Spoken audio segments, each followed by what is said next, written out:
Should we get started? Okay, call to order at 4:34, and we need to be done at 4:59 and 59 seconds. Oh, Okay, recorded attendance, we have 3 members, and then Wendy, who is not here as an official member, but we'll cover that in old business. I'm gonna make one adjustment to the agenda. We're gonna talk about Wendy's situation in old business. You have a quorum with 3 voting members, and I don't think there are any conflicts of interest for today. Okay, and then I just said we'll add that extra item to old business. Wendy, you did the minutes for the 18th.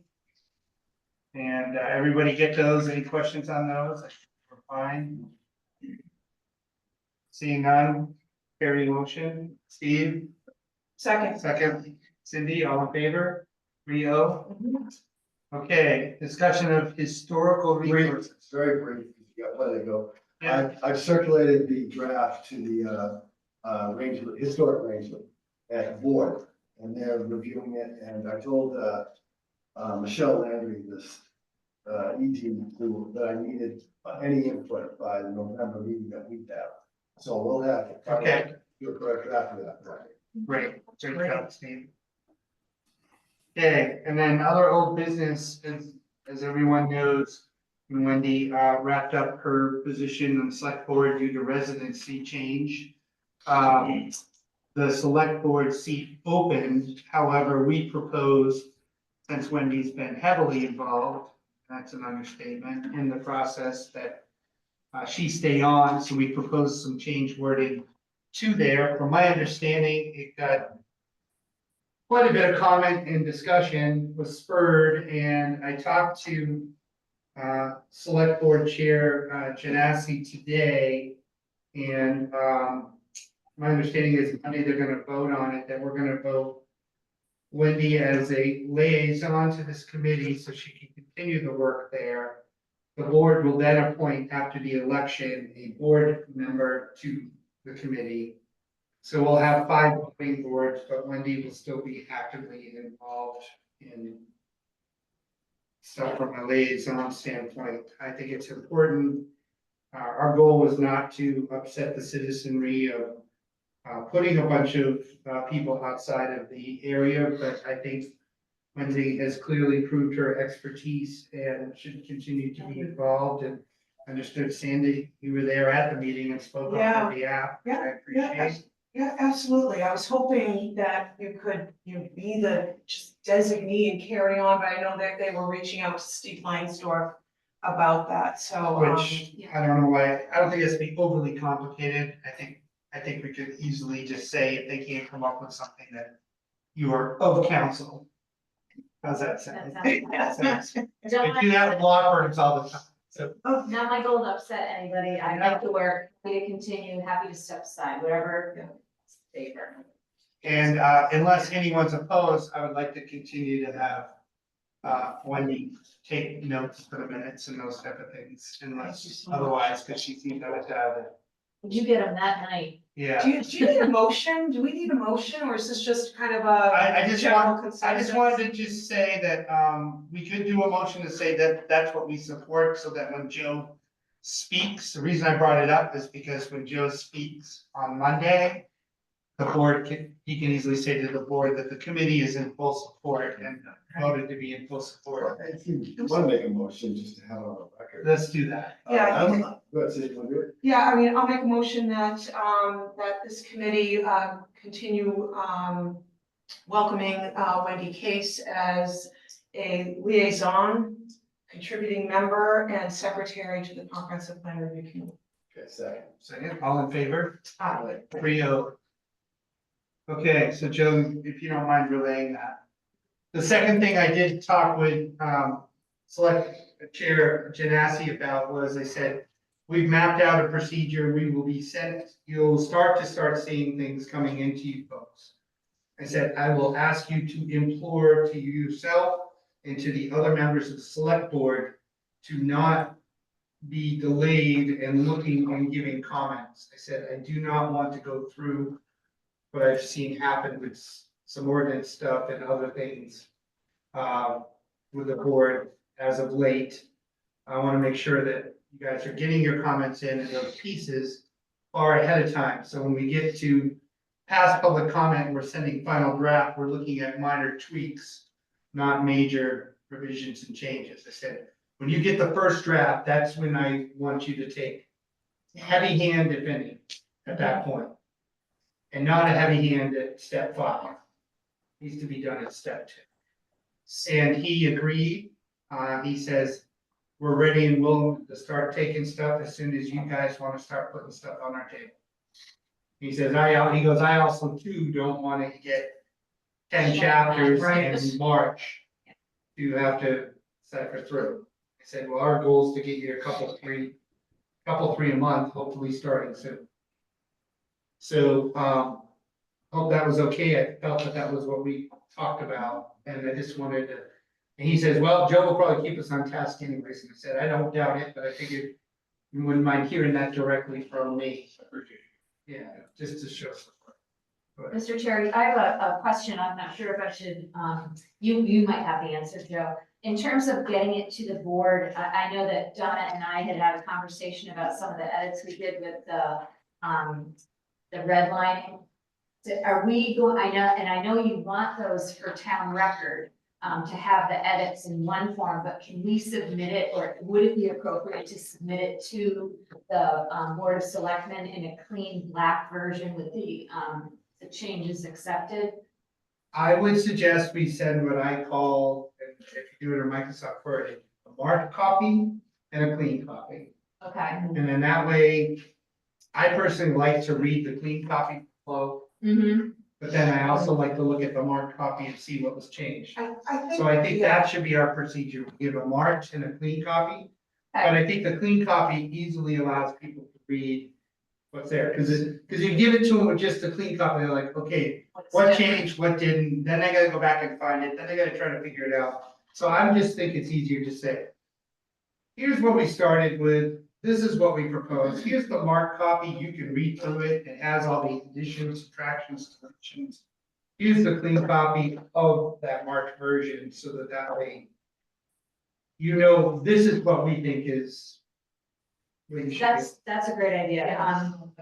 I just know that sometimes when you accept changes, all of a sudden, all you see are typos and words smashed together and, you know, punctuation problems that you don't see when you're, you know, doing the red. Right, so what I always recommend, what I do with my drafts is I get all the marked copy done. Then I switch it to clean, but I leave the track changes on, and I make the punctuation changes, and I go back and then print the marked, because then it's cleaned up nicer. Gotcha. But you may see where it shows strikeout period, which I don't think it matters on the marked copy. The goal is that when you read that black line the black copy, that it's easy to read. And let's not get caught up in that minutia, but Okay. let's show a marked copy, however ugly it looks, but then a clean copy so that it's clear. I also want us to try to, it's important to me, and it may be considered, retentive, but I like it with all the justified nice square, so it's clean and easy and looks professional. Yeah, I don't know how you guys feel about that, but I like the clean copy that looks It's good. justified. So into business. Yeah. Because we're like Exactly. 15 minutes now. Yep, there we go. Can Okay.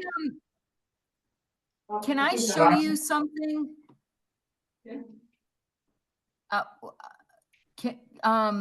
I don't know, can I have the screen, Joe? He's working on it. Okay, what I'd like to show is I did one of the chapters, the water resources, and I did the recommendations all in a chart form, and I organized them differently so that all the ordinance changes are together and new ordinances are together and educational materials are together, so that it took it from being, 4.5, 5 pages down to being 1.5 pages. And so I'd like to be developing these as we go along. It will we'll still have all the track changes, but what ultimately goes into the plan, I think this will be a much easier way to look at it. So I'd like to show you a sample of that. All right, do you want to skip to draft water resource chapter right now? Let's skip to that then, okay? Okay. So this is just the recommendations. We've got a hard copy in front of us. No, I don't think Okay. It's the marked one. All right, so that is screen 2. Oh yeah, okay.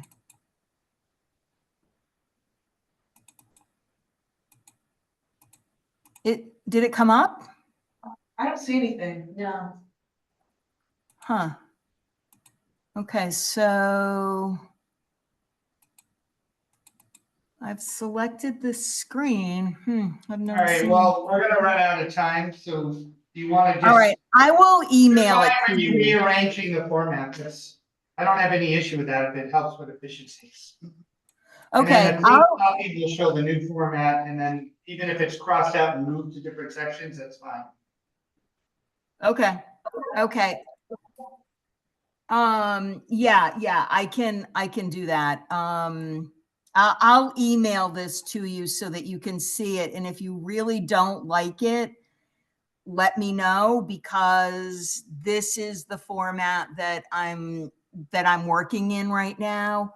And so, and it is, the content is the same, but the look is dramatically different. And that's fine. Is it similar to what was printed out for us? Well, that's the marked copy. That's what I'm looking. The only question that I have on your stuff that you had in the water resources right now was you had the per acre phosphorus allocations. Yeah. And the only concern I've got with that is that most definitively, when Jeff Dennis retires, which should be hopefully pretty damn soon, most of that is gonna get fully revised. So I would like to make sure we have a clear note in there that says whatever it's pulled from and that it can be swapped out, because that's critically the most important thing when you're dealing with development is the phosphorus piece. And Right. it's a bit of witchcraft on how it's calculated, to be honest. I could write a whole paper on it for my 15 years of doing stuff in this town and at Saddleback. So, I'm a little concerned about leaving that all in there, other than saying the phosphorus, I'd rather we don't have it in there at all, and that we put the references based on the DEP and get away from it, because that has the major impact on development, and you seriously used to call it voodoo math.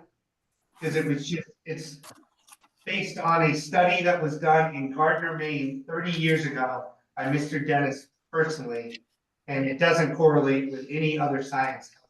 So once he retires, it will get redone. Are you saying we're gonna have updated numbers before we release the final? It's possible, if not, as soon as we do this plan, he's gonna retire within a year, and that's gonna be old. So Chris. So to me, I would rather, That's unfortunate. no, it's actually fantastic. Well, we're good to have the updated data. And Brett will tell you how much he bangs his head on the table about phosphorus application. Yeah. I mean, So you Chris- can find it all in the DEP information. So it's all standard information, and I can just put the reference in. And then if the data changes and the standards change, then we have it.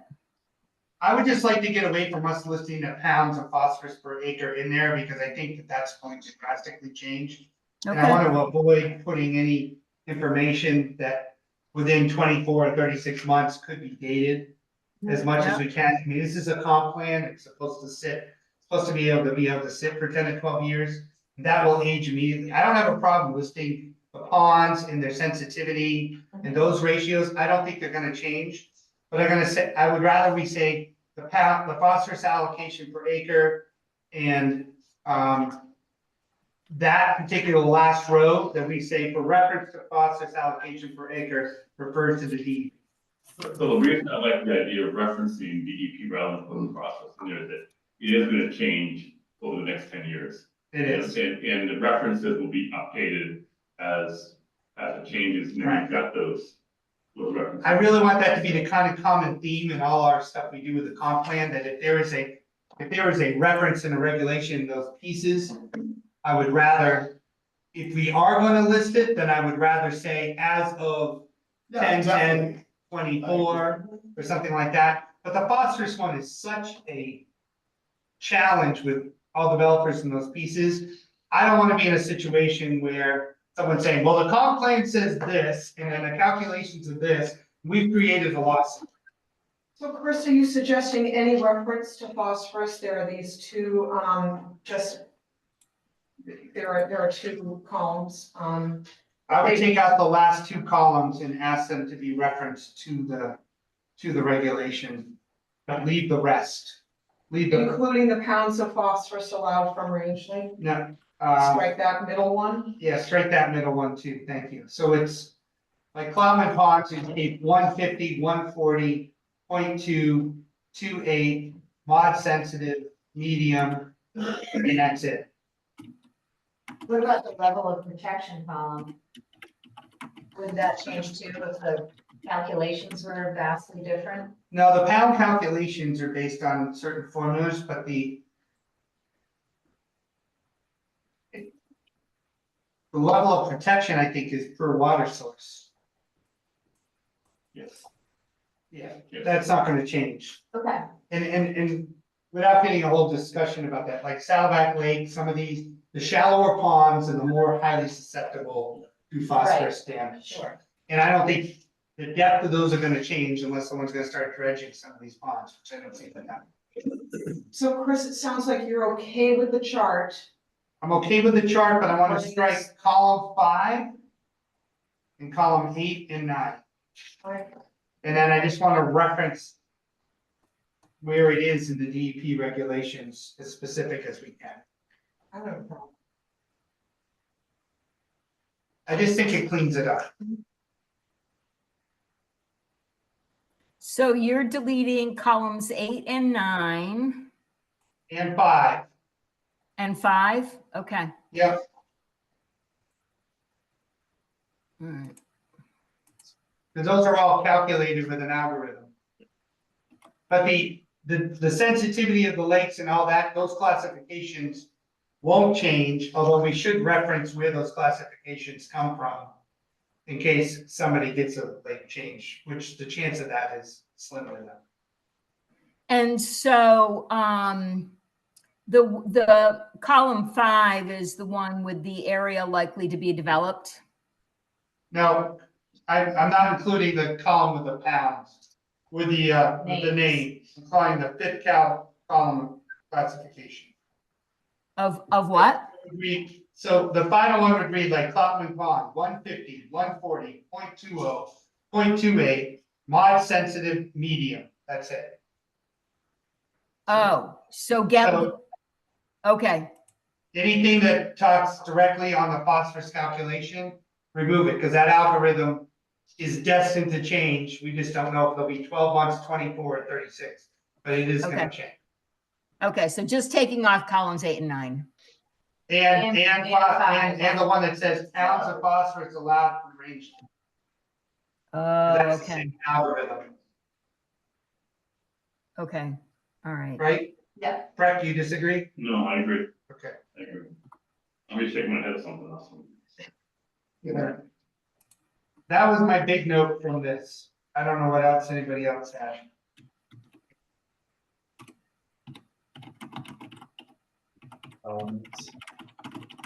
Have many on that. I just had some notes on the regional. All right. Coordination, and it's really a lot Let's of. switch to regional then.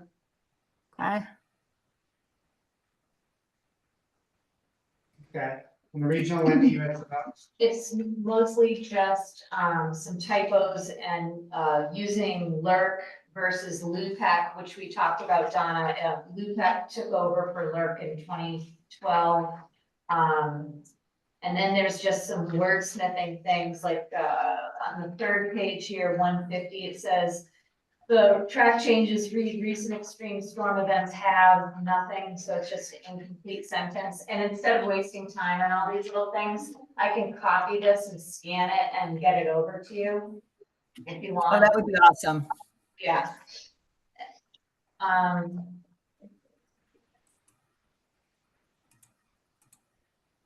Yeah, it's mostly word snipping and just some typos. Okay, Great, thank you. all right, and then natural resources, do we want to cover some of that today?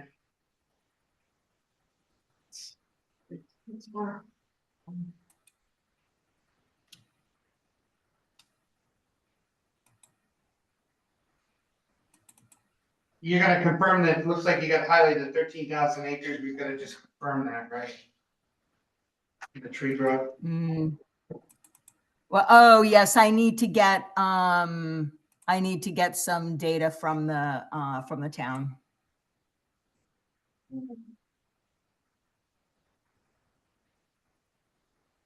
And the only recommendation I had there was, just from speaking with some of the guides and, so forth in the area, to have in one of the actionable steps, something that speaks to trying to promote, continued access through private property with education of anglers.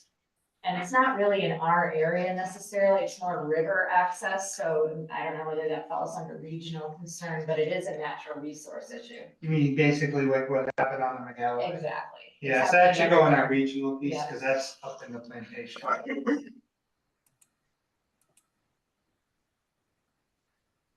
Oh, put that in the regional piece? Yeah, because it's outside of our area here, or just make a note regionally, that would be my suggestion. So that's gonna be about trespassing and being, A good steward of the I land. think, yeah, I mean, I would almost do like, helping to demonstrate ethics and safety. Something to that effect. can you say that again, Chris? Ethics, Okay. fishing and hunting ethics and safety. And safety, yeah, okay. We wanna promote that, because some of the things that happened this summer were outside the code of ethics, just like when, we had the, ice fishermen fishing on the kids' Yeah. lake, on top of the kids' ice skating rink. Technically, they were legally allowed to, Yeah. but ethically, it was a bad move.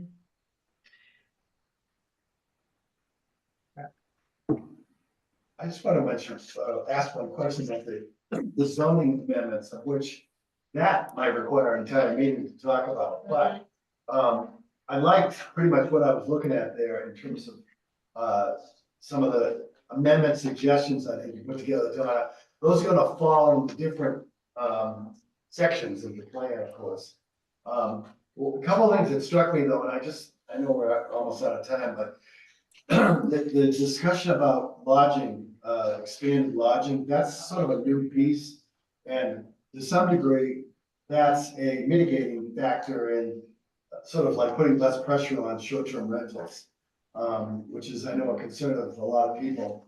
So I'm interested that that's in there. I don't know how, same thing with housing. Talking about dorms and things like that. I know if we get a lot of interns and stuff from UNE where I work, UNF where I work with, having places to house students up here when they're working is a great idea, very forward thinking. So I hope as we go forward, we start looking at some of these creative housing solutions that maybe take pressure off of areas that are of concern for residents and give us more options going forward. So I love that. And then, go ahead. I would just caution our role as making suggestions. Right. Oh, yeah, no. We're just, these need to be worded because the revisions for chapter 38 were spearheaded by the planning board. Yeah. And went through 1, 2 code enforcement officers and, then ended up, being brought in, but I would just be really careful. I'm very second that. There, Right. yeah. It's a very good point, but I guess I was just articulating that. Glad that could be in the plan as options to consider and that sort of thing. I think it's great, you know, that suggestion to look into, you know, these other, Which is all we really can do. anyhow. that's exactly it. It's just good to have those in the plan for future consideration. Absolutely. I think you're right. I was gonna make the same point, Cindy, where it says like to encourage more attainable housing, instead of allowing a lot greater than, unless it's a state mandate, say, consider allowing. Mm-hmm. Yes. Those Right. types of, exactly, Wendy, Yeah. that type of language, which just would, you know, 100%. provide fuel for thought. Yep. Over the course of 10 years. So Yes, that- exactly. Right, all the.